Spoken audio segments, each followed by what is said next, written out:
Welcome back to episode 6 of the Passive House podcast. I'm Matthew Cutler-Welsh in Auckland, New Zealand. And I'm Zach Semke in Seattle, Washington. And this week we've got a great interview from Simone Schenkel.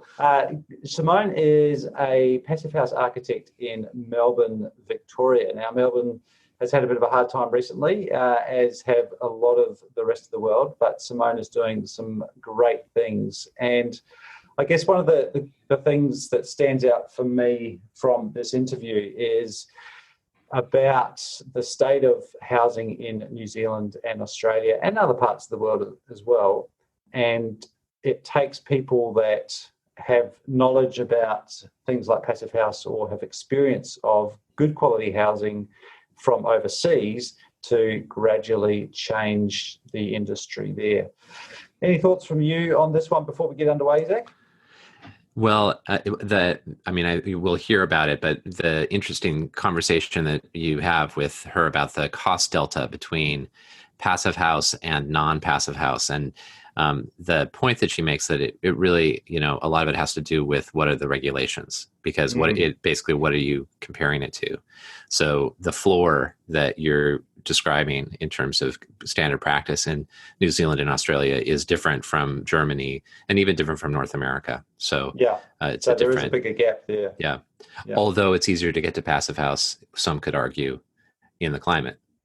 Perhaps. Well, let's get into it. This is my chat with Simone Schenkel from Melbourne, Victoria.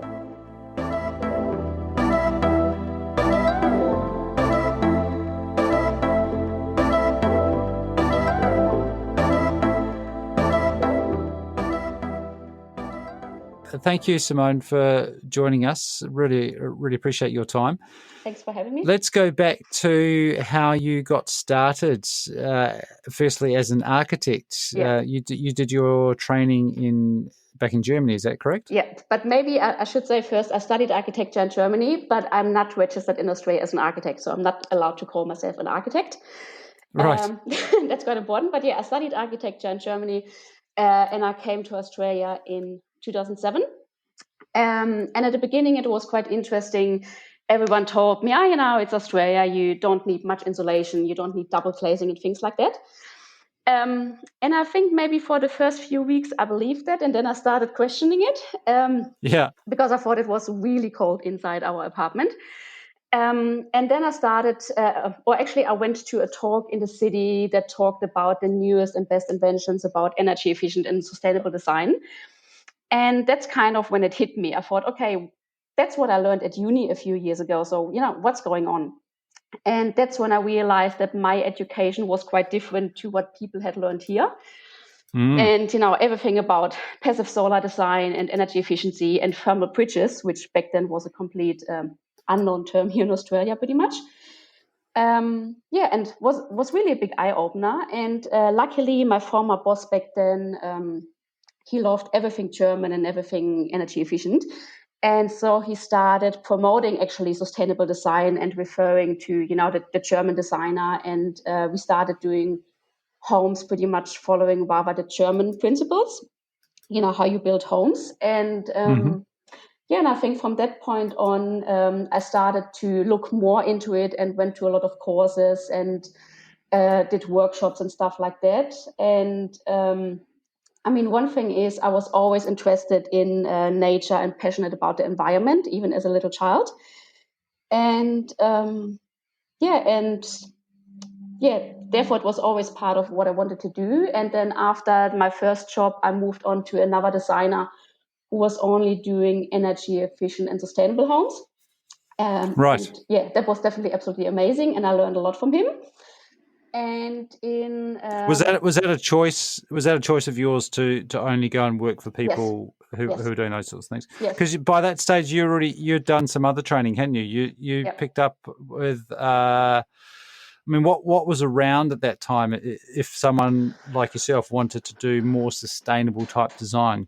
It was mainly the star weighting. So I did the course for the NAFAS or the energy weighting assessment and Section J assessments, and all those kind of things. So I started to do those, and obviously listened to a lot of whatever talks and things, but also got newspapers or magazines from Germany, because obviously they were still quite a bit advanced. And so, and then 2010, I started my own side business back at the time while I was still working full time, and I was mainly doing energy ratings, often for other big architectural firms. And I must say, it was sometimes quite shocking to see what people tried to get, to get approved. And no idea about double glazing or anything, just trying to use single glazing wherever they could. And yes, some designs were quite shocking.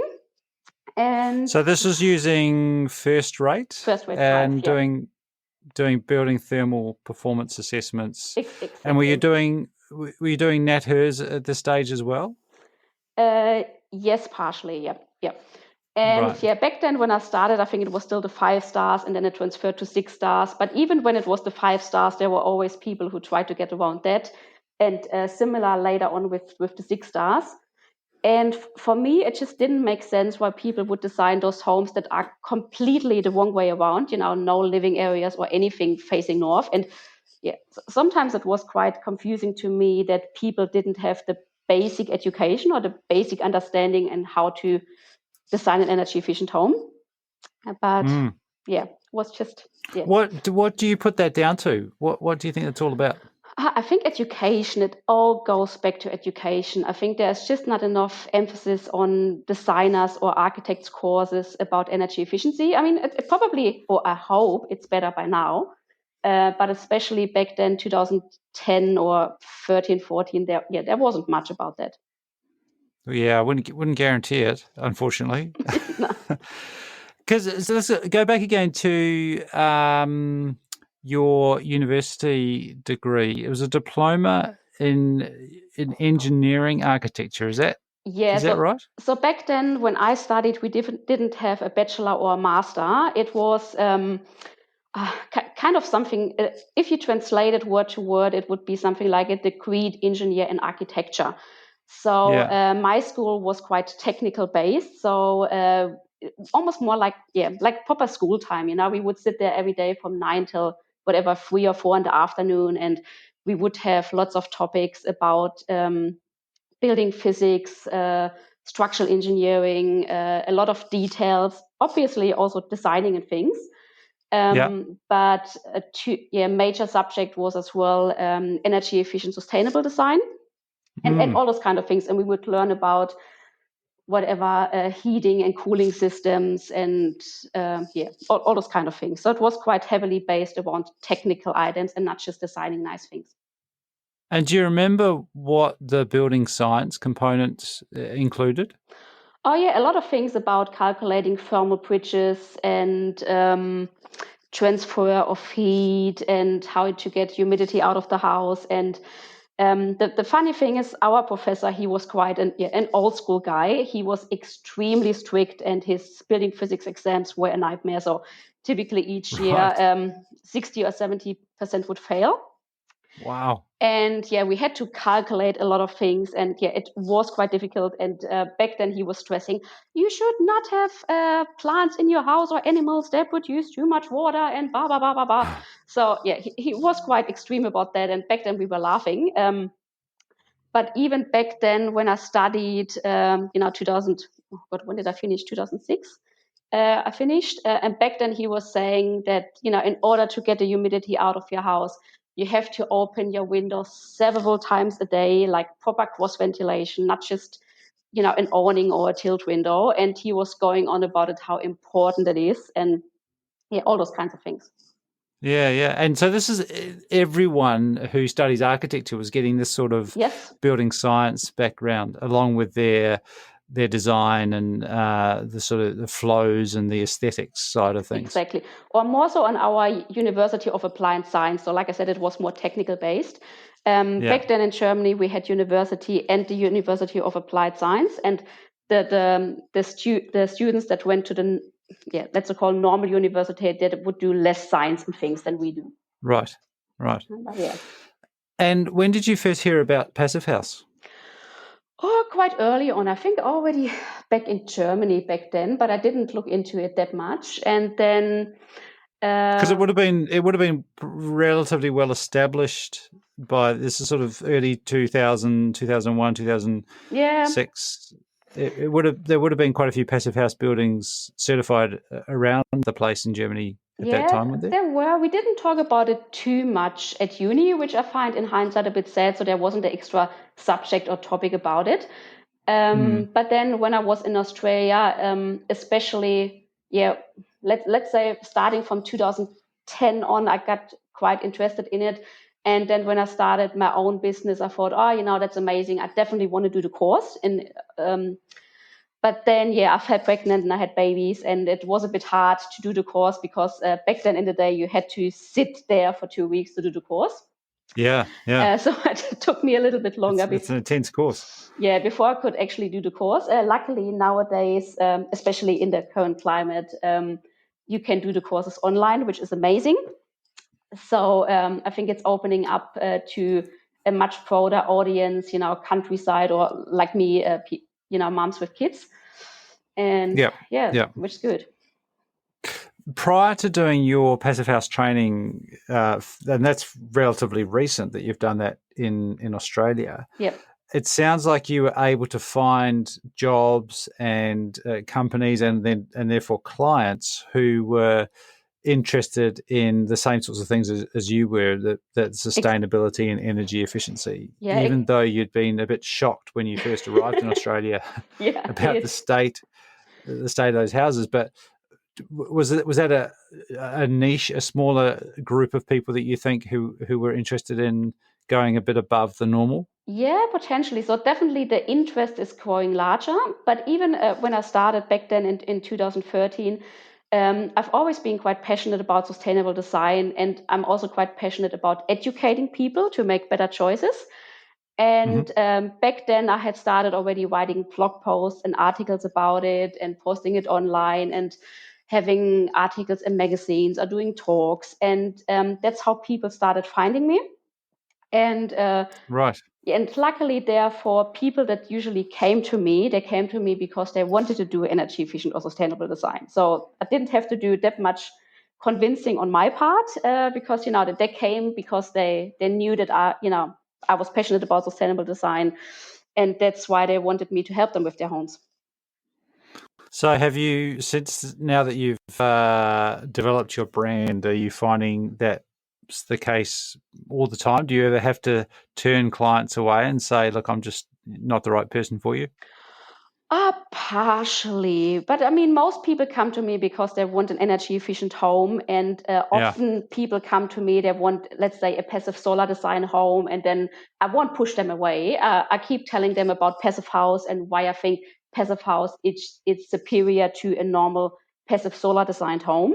And a lot of people, they suddenly, it's like a light bulb moment and they understand it and they want to do it. They want to build towards passive house.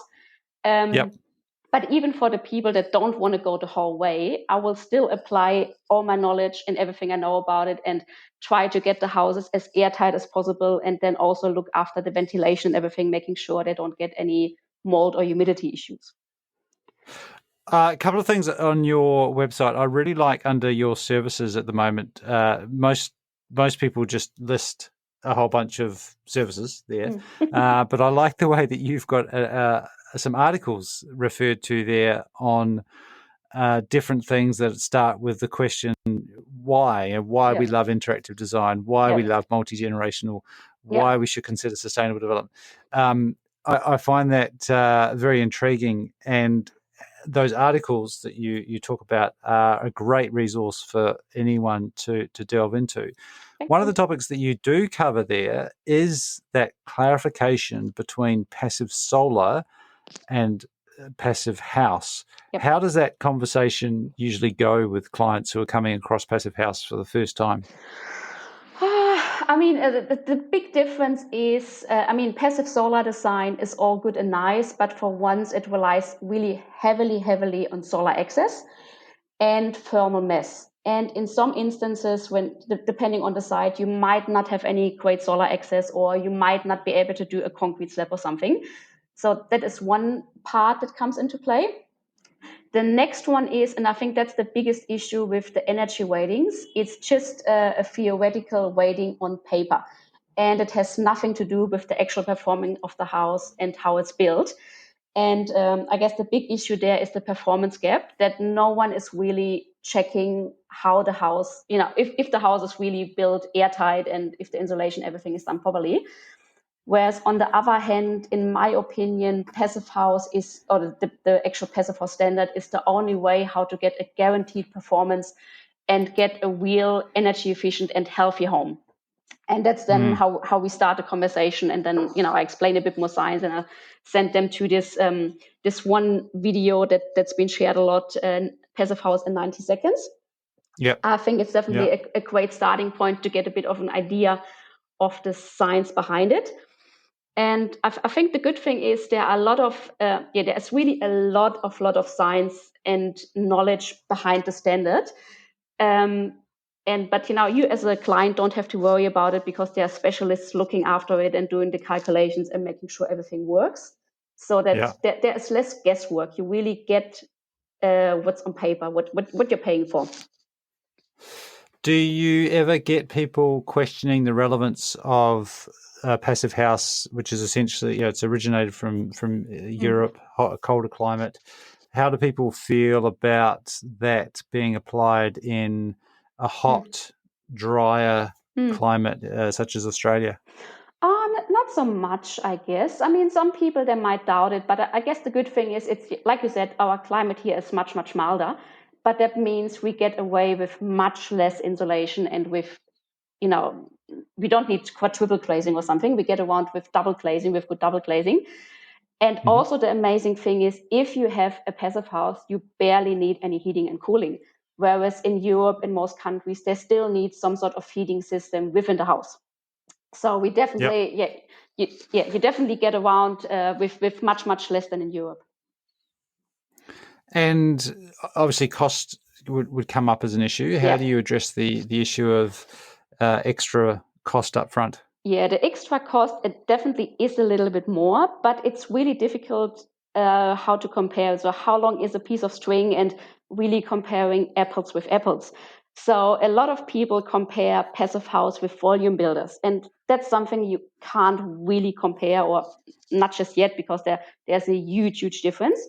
But if you look at a custom designed home, or kind of a boutique home, and then compare it to a passive house, the difference between that isn't that huge, or I should rather say it shouldn't be that huge.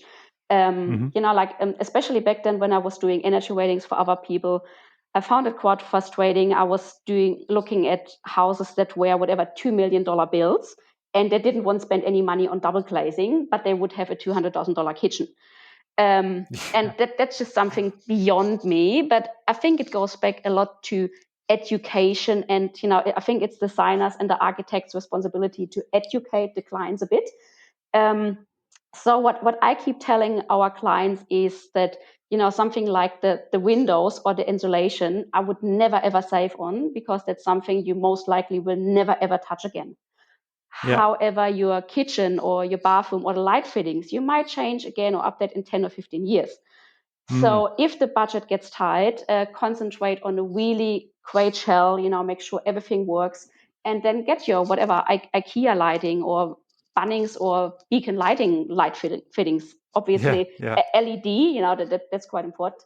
But similar with kitchen, get a flat pack kitchen and get a cabinetry maker to build some whatever nice feature shelving around it. So no one will even notice it's an IKEA or a Bunnings kitchen. Things like that. And also what we try on most of our projects is to use off-the-shelf products wherever we can. Because obviously, as soon as you start with everything custom-made claddings, custom-made furniture, prices can explode. So, rather spend that money on a really great and high-performing home. You mentioned, as I said, interactive online design. Yep. So I am assuming that that's something that you encourage in most of your projects where possible. Yeah. Who typically gets involved in those meetings, and when do they occur? But pretty much all the clients. That's how we do our design.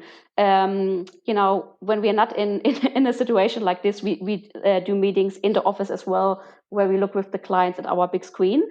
But the whole idea about that it's interactive. So we share either the big TV or the screen with the clients, and we look at the floor plans together. And we might make rooms bigger or smaller, or change door swings, change windows. And it gets even more interesting when we go to the 3D design, because we can swirl around the house. We can try different roof forms just with a few clicks, or different colors, different claddings. We can do sun studies to see if we can get the winter sun into the house while keeping summer sun out. And doing it that way has quite a few advantages. For once, there are less things lost in translation. Because, the typical way would be, let's say you print out the floor plans, you do a few markups, and then you meet again 2 weeks later, and the clients might say, that's not what I meant. And, straight away you lost 2 weeks. Whereas if you do it together on the spot, you can sort out issues straight away. Because, the clients might say, I really want the garage here. And then I can explain, actually, we can't do it because of this and this building regulation. So, let's straight away find a solution to get it sorted. And then the next thing is the client understands much better how the design came across, why are things where they are, and also the entire look and feel of the house. And ultimately, I think every person is really different, because what might be my ideal kitchen might not be their ideal kitchen. So in the process of working together, we can make sure the house is the way the clients want it, while still making sure we comply with all regulations and the house is as energy efficient and sustainable as we can. I see on your projects page you've got a few rendered images of current projects that are under construction. Do you do 3D renders for both interior and exterior for most of your buildings? It depends on what the clients choose in terms of service, because obviously render images and doing photorealistic renderings does take a bit of time. Yeah. So we work with Revit, which is kind of a 3D program anyway. So during the normal process, we always look at the 3D model together, but it's a bit more sketchy-like, or not as detailed. But then depending on what service package the clients choose, then we also provide proper 3D renderings and stuff as well. Yeah, because I imagine that for putting that up on the screen and sharing it, it would be quite valuable for people to actually kind of get the feel for walking through the home at that really early stage, rather than seeing it as drawings on a piece of paper. It makes a huge difference, especially when you work with raked ceiling or highlight windows or things like that people can see where the light is coming in or how it all feels. That makes a huge difference. And you've got a bit of a team there now. You've grown the business up from, I assume it was just you when you started, but now you've got, what, eight of you? I just actually got a signed contract back last week. So I have a new graduate of architecture interior designer starting with me in June, which is quite exciting. Quite exciting. Excellent. And that will bring then the total, including me, to 8. And so does that allows you to do more and more of that complete service? So you've got some interior designers there as well, and you're doing the BIM and the detailed design, everything in house. Yep. But also it allows me more time to do what I'm really passionate about, which is, talking with you or, other people, doing talks and webinars and things like that, and writing articles, because, like I said, I'm really passionate about educating others and helping others to live a more sustainable life. And so therefore, it's great that I have a great team that can take over some, a lot of the drafting work, so that I can, work on what I'm really passionate about. Absolutely. And I think that's so important as well, because it's great that you're passionate about it, but I think it's such an important part of helping change the industry for the better for everyone, is to let other people know, because it's not like you're hard selling, pushing stuff on people that they're not going to really want. When, like you say, when they get to learn about it, it's generally what people actually want, and it's just a matter of them not knowing about it beforehand. Exactly. And we're definitely not forcing clients into something. So during the design process, we typically get quite a few quotes for them. We get quotes for window manufacturers and, being it certified passive house windows, double glazed, triple glazed, but also high-end, more normal double glazed windows. And we wouldn't force anything on the clients, but we give them the choice on, these are great products. And, and then we work closely with the builder and see how much does the budget allow, can they go certified windows, can they go triple glazing or double glazing? And I think, there is no point designing an amazing, beautiful home that the clients ultimately can't afford. So we make a big effort out of it, trying to work closely with builders early on, that whatever we design is within budget, or even if it goes slightly over budget, that there are ways how the clients potentially could scale down a little bit. For instance, I keep saying, if the quotes come back and they're hundreds of $1,000s over, there's nothing you can scale back. You have to change the design. But if it comes back, whatever, 10, 20, or potentially 50 over, maybe you can do a few things. You can look at, buying all the fixtures and fittings and appliances yourself, or you might manage demolition yourself, or landscaping yourself, or do the build and ropes yourself. There are some things how you can scale back, but you could not scale back hundreds of thousands of dollars on a build. You mentioned supply of products there. How do you see that in the 10 years that you've been running Grün? What have you seen in the industry in Australia about the supply of those energy efficient products, windows and ventilation systems, those sorts of things? It's gotten much, much better. There's so much more competition on the market and a lot more affordable options. So it's, back in the days, if you were building a house and you wanted triple glazed windows, you would have needed to pay over $100,000 for it. But the sad reality is a lot of people only have $500,000 or $600,000 to build a home. So they can't spend $100,000 on windows. Even, it would be great if they could, but sadly most people can't. And so luckily there are options now there that can help you to build a highly energy efficient home, even when you build a bit on a budget. Yeah. And projecting that forward, where would you like to see things in the next, say, 5 to 10 years in Australia? Yep. So I think what I mentioned before is, there are quite a few changes that have to happen, but I guess the biggest is the performance gap. Like I said before, that the current star rating is just a theoretical rating. So I think that there has to be a lot more control about the build quality, and that homes are tested, that they actually build how they are on paper. And obviously, passive house standard would be great, if that could be, come more mainstream. But I guess you probably heard that I'm a huge fan of the passive house standard, but as sad as it is, most people just can't afford to get a custom design home. So the really important change that has to happen is that the entire building regulations have to change, so that even when you get a volume builder to build your home, a display home, that you have a highly energy efficient and healthy home. And that would be kind of the change I wanted to see, that everyone has the right and the chance to get a energy efficient and a healthy home.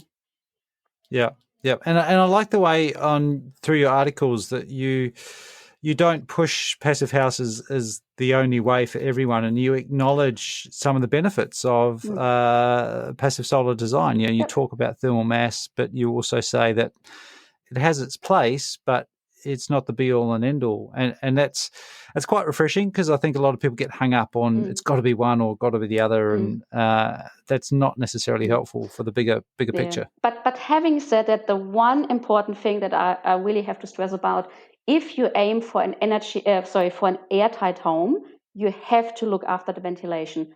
Just opening your windows won't be enough, or you get massive mold issues. So the projects that we're doing, that even if they're not coming close to passive house, if they're trying to get airtight, you need some sort of ventilation, or you will get massive problems in the future. Yep. That's a good tip. Where's your geographic extent? Do you provide services across the whole of Australia, or mostly? Yeah, we do. I mean, most of our projects definitely are in Victoria. A lot of countryside Victoria, which also works well with our remote meetings. But yeah, some inner city. But we've done projects in Queensland. Currently doing a hempcrete house on the Gold Coast as well, and a passive house in Canberra. So yeah, a little bit here and there. Slowly expanding. Any Innofits passive house retrofits on the way? No, not quite yet. No. No, they're I think they're probably some of the toughest projects they are tough, yeah, to do. Yeah. But you've got some beautiful renovations that you have done from your design services, which have been. I mean, there's some great examples there. People should go and have a look of homes where there obviously quite a lot of heritage value, but then adding some contemporary features and performance on the inside. Yeah, we've definitely done a few renovations, or even our own unit we renovated, and typical 2-bedroom brick veneer unit, no insulation whatsoever, single glazed aluminium windows. And I think we had a star rating of 0.7, and we got it, we insulated everything, floors, walls, ceiling, installed double glazed UPVC windows, and I think we got it to 8.4 stars or something like that. Wow. So that's very impressive. Yeah, it's definitely nice, especially now being home all day, that it's nice and comfy inside. Yeah. Where's the best place for people to look at everything that you do? Yep. So either our website, which is grunecodesign.com.au. Grün, for those that don't know, it's actually the German word for the color green. So it's GRUEN. Or, of course, we have our Facebook page or our Instagram page as well. And you're pretty active on those. And House as well? We have an account on House, but I haven't done anything in a very long time on it. Yeah. It's pretty easy just to push stuff out to Facebook and Instagram these days. Yeah, it is. Hey, well, thank you very much for your time, Simone. Really appreciate it. And it's great to have people like you out there doing the professional work, but also, like you say, going and spending time educating people, doing talks, and just spreading the message. So. Thank you for all the good work. No, thank you. We need people like you to spread the love further and reach lots of people. Yeah, absolutely. Hopefully we will.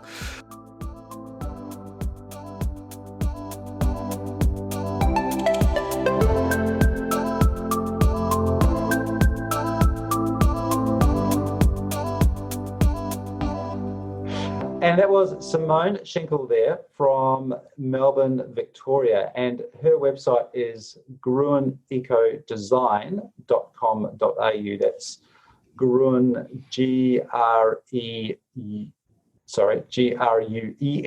ecodesign.com.au. Check it out. She's got some good projects to have a look at there, and a growing number of passive house projects. What did you think of that one, Zach?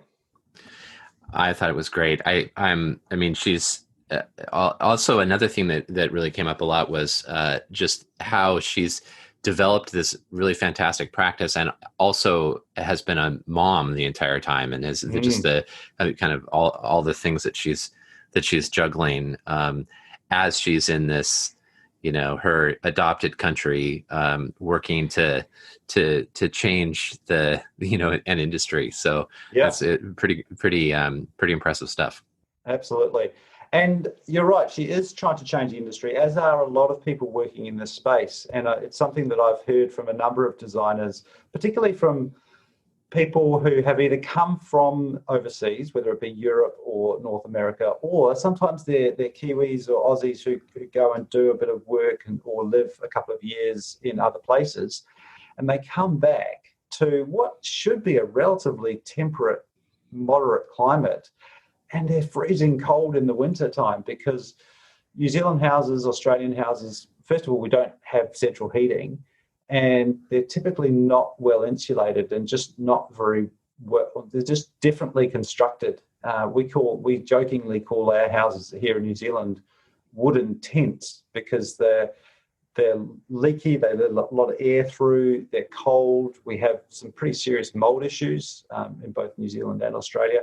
None of these are issues that are new to the world.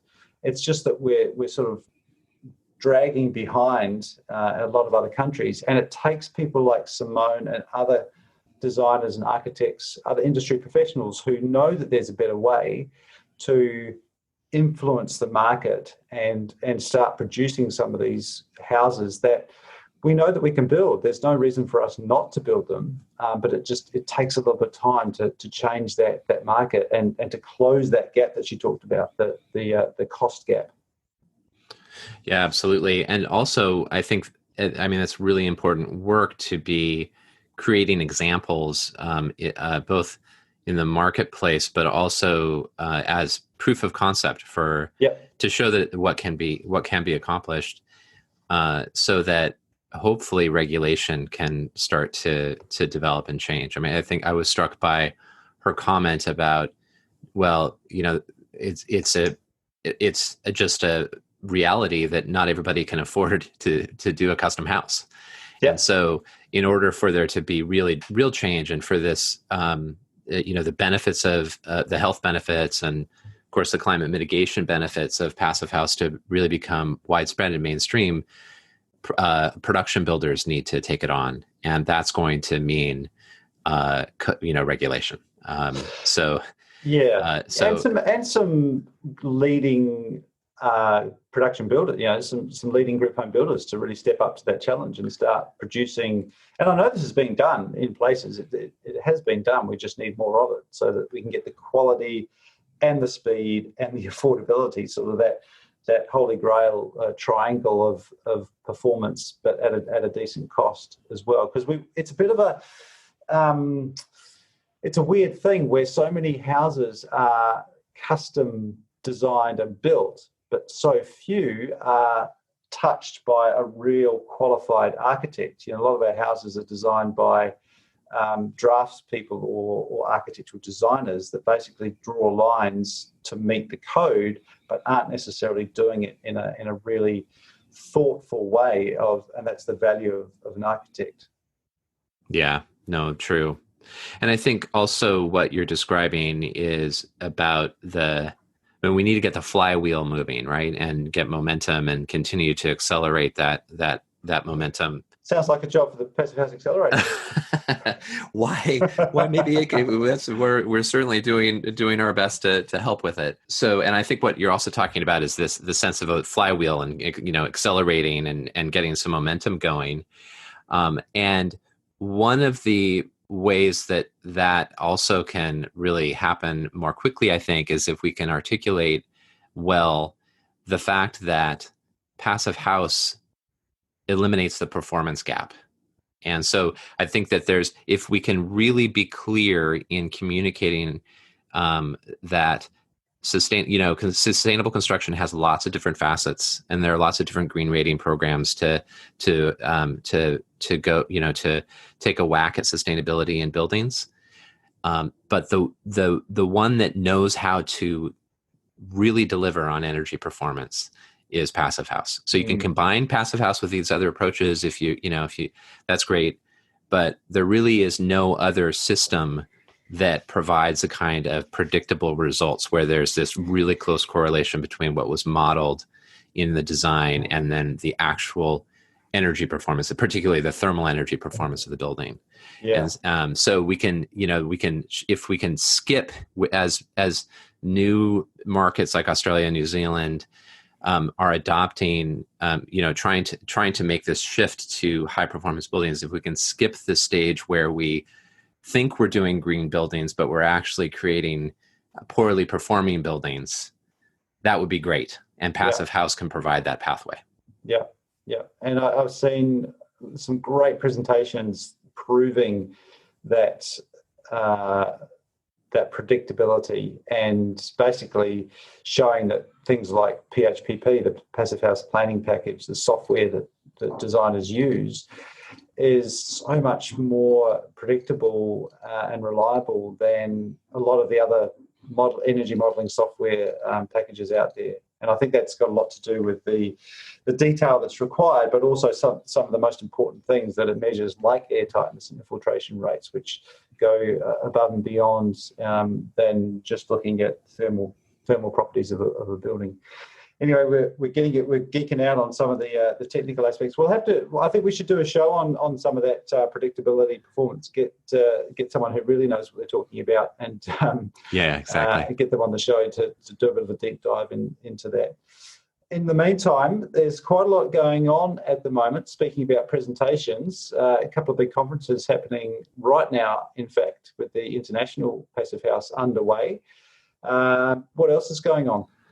Well, yeah, we've got the International Passive House Conference going on. We've got the conference coming up in Australia, the South Pacific Passive House Conference. Is that? It's a mouthful, the South Pacific Passive House Conference coming up in second week of October.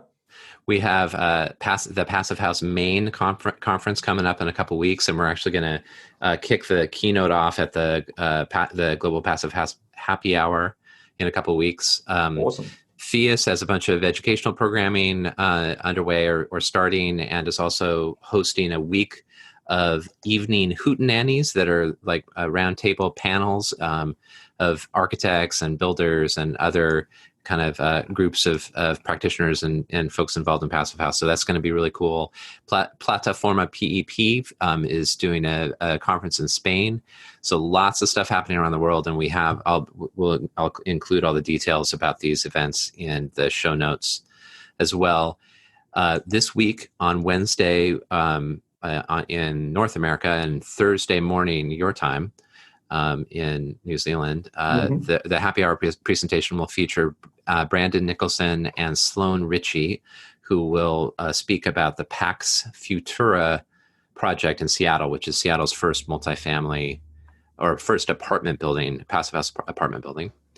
And also on October 8th, and we're still figuring out the exact name of this, but we're going to be hosting a roundtable of passive house homeowners and occupants to talk about Passive House and the wildfires that we've been experiencing on the West Coast. And we hope to bring in a homeowner from your neck of the woods to talk about the bushfires and discuss the kind of the tweaks to the ventilation system and essentially extra filtration that homeowners have experimented in, what was working, what wasn't working, to try to get rid of the wildfire smoke, because there just is so much pollution this time around. So really interesting stuff. A colleague of mine, Jesse Clark, was doing a presentation just yesterday, and we were talking about the control layers of a building. And typically we talk about water, vapor, air, moisture, and the thermal layers. But then he's saying, they've got to think about this extra layer of protection, which is protecting from embers in Australia. Protecting from anything that might fly around and then cause ignition inside the building envelope. So it's definitely causing significant impact on the way we design and the way we build buildings around the world. Yeah, no kidding. And you mentioned the happy hour. If people haven't joined us for the Passive House Accelerator Happy Hour, definitely do that. And there's more and more good reason to do that. You mentioned the incorporation of the keynote launch of the conference during the happy hour coming up, but it's also just a great way to listen to some awesome presentations. But also the thing I like most about the happy hour is connecting with people, having that chance to network in a virtual way, but I've already made some really great connections with people just in those little 3-minute breakout rooms. It's a really, really great format. So definitely head on over to the Passive House Accelerator website and sign up for the next happy hour. And if people want to get in touch with us, they can do that where, Zach? Where's the best place to get in touch with us for anything to do with a podcast? Yeah, our email address is podcast@passivehouseaccelerator.com. Awesome. We'd love to get any feedback, comments, and also any ratings. If you can leave a rating and a review for us on Apple Podcasts, that would be great, because it helps increase the visibility of the podcast and spread the message, which is the whole point of what we're doing, really. And we're just going to finish off by a quick shout out to some of the people who support the show and the accelerator. So do you want to lead us out with who we need to thank, Zach? Yes, absolutely. So all of our work at the accelerator is made possible by our sponsors, and lots of generous support coming to make these programs happen. So our founding sponsors are Baxt Ingui Architects, Mitsubishi Electric, RDH Building Science, StoCorp, and Zola Windows. Our stakeholder partner is NYSERDA, or the New York State Energy Research and Development Authority. And our patron sponsors are 475 High Performance Building Supply, Morrison Hershfield, and Partel. Awesome. Well, thank you to them. Thank you for listening. And we'll look forward to being back again next week with another episode of Passive House Podcast.